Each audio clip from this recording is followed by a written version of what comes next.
अस्सलाम वालेकुम।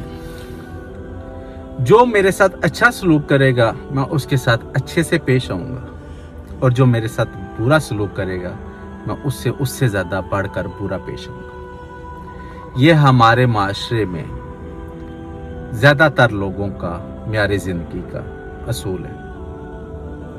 जबकि प्यारे आका मोहम्मद मुस्तफ़ा सल्लल्लाहु अलैहि वसल्लम का फरमान है कि तुम उम्मा ना बनो, यानी कि ऐसे शख्स मत बनो जो ये कहे कि कोई मेरे साथ अच्छा पेश आएगा तो मैं उसके साथ अच्छा पेश आऊँगा, और अगर कोई मेरे साथ बुरा पेश आएगा तो मैं उसके साथ उससे ज़्यादा बुरा पेश आऊँगा। बल्कि ऐसा तरीका अपनाओ कि तुम्हारे साथ कोई बुरा भी करे तो तुम उसके साथ अच्छे से पेश आओ।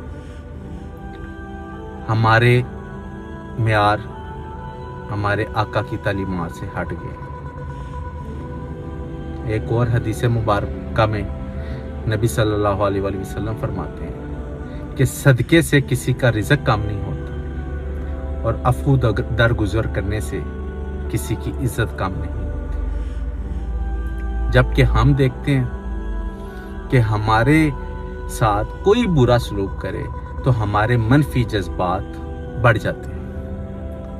हम नफरत, गुस्सा और इंतकामी रवैया इख्तियार कर लेते हैं। हमें अफू दरगुजर करने की, बर्दाश्त करने की सकत नहीं रही। वजह यह है कि हमने प्यारे आका की तालीमात के ऊपर तवज्जो करना छोड़ दी है। माशरे में जहाँ देखते हैं हर दूसरा शख्स एक दूसरे से लड़ रहा है, बदला लेने की आग है उसमें, नफरत है उनमें।